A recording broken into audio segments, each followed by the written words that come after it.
मित्रांनो, आपण आहोत उषःकाल या मराठी चित्रपटाच्या सेटवरती. तर हां, आपल्या चित्रपटाचे PRO माननीय श्री दशरथ यादव यांच्याशी आपण हितगुज करूयात. जर दशरथजी, आपल्याला ह्या चित्रपटाविषयी काय वाटतं? ज्यावेळेस तुम्ही हे तुमचे मित्रच आहेत शरद गोरे, हे चित्रपटाचं शूटिंग करतायत, डिरेक्शन करतायत, बऱ्याचशा काही गोष्टी त्यांनी सांभाळलेल्या आहेत, तर तुमचं काय मत आहे याविषयी जरा आम्हाला सांगा.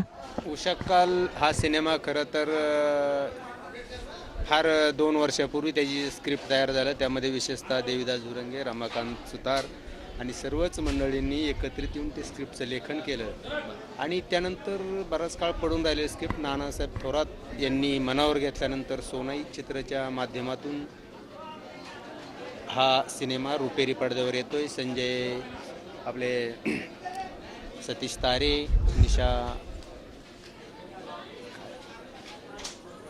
कसं आहे दशरथजी, मला एक विचारायचं तुम्हाला की ह्या चित्रपटामध्ये सगळ्यात जास्त असा परफॉर्म कुठल्या ॲक्टरचा आवडला तुम्हाला? म्हणजे सयाजी शिंदे साहेबांचा असेल किंवा पॅडी कांबळे, तुमच्या जवळचा असा कलाकार कुठला की जो तुम्हाला भावला, जेणेकरून मी तुम्ही सांगू शकता का आम्हाला?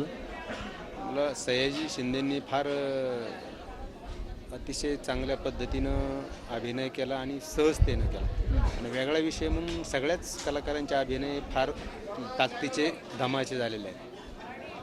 सर, तुम्हाला याच्यातलं गाणं कुठलं आवडलं? म्हणजे या चित्रपटातले 4 गाणे आहेत, त्यातलं एक गाणं कुठलं तुमच्या आवडीचं असं किंवा तुम्हाला जे भावलं की जेणेकरून हे सगळं कथानक सारासार विचार करता ते तुमच्या असं कुठंतरी मनात एक घर करून गेलं आणि त्यातलं एक असं कॅची गाणं की जेणेकरून हे तुम्हाला आवडलं आहे आणि प्लस प्रेक्षकांनाही आवडेल आणि त्याला उत्कृष्ट असा प्रतिसाद मिळेल, असं कुठलं गाणं किंवा एखादं सीन जेणेकरून तुमच्या एक PROच्या नजरेने असं कुठलं पत्रकाराच्या शैलीमध्ये सांगू शकाल? या सिनेमामधील लावणी अतिशय छान झालेली आहे आणि विशेषतः सयाजी शिंदेंचा जो ॲक्ट आहे तो अगदी त्यांचा जो सीन आहे तो ज्या थ्रिलर पद्धतीनं, ज्या विडंबन पद्धतीनं, विनोदाने असा भरलेला आहे, त्यामुळे अतिशय लोकांना कॅच होणार आहे, लोक कॅच करणार आहे. सर, अजून एक प्रश्न की तुम्हाला असं वाटत नाही का की जो साऊथमध्ये हिट आहे, हिंदीमध्ये हिट आहे, मराठीमध्ये फिट आहे, त्या माणसाने आत्तापर्यंत अनेक वेगवेगळ्या विविध भूमिका गाजवल्या, तर ह्या चित्रपटामध्ये त्यांचा असं एक प्रत्येकाचा एक रेशो असतो, ग्राफ असतो एक आर्टिस्टचा, सुपरस्टार लोकांचा, हिट लोकांचा,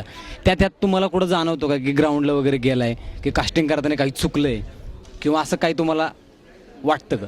सयाजी शिंदे ह्या कॅरेक्टरला अगदी परफेक्ट माणूस होता आणि त्याचा एकूण जो रोल आहे त्याच्या एकूण देहबोली किंवा वातावरणानुसार तर छानपैकी आणि त्यांनी तो रोल अतिशय छान पद्धतीने आत्तापर्यंत व्यवस्थित त्याचा आहे जो भाग तो व्यवस्थित केलेला आहे. ओके सर, आपण इथं आलात, आम्हाला काही गोष्टी सांगितल्यात त्याबद्दल धन्यवाद.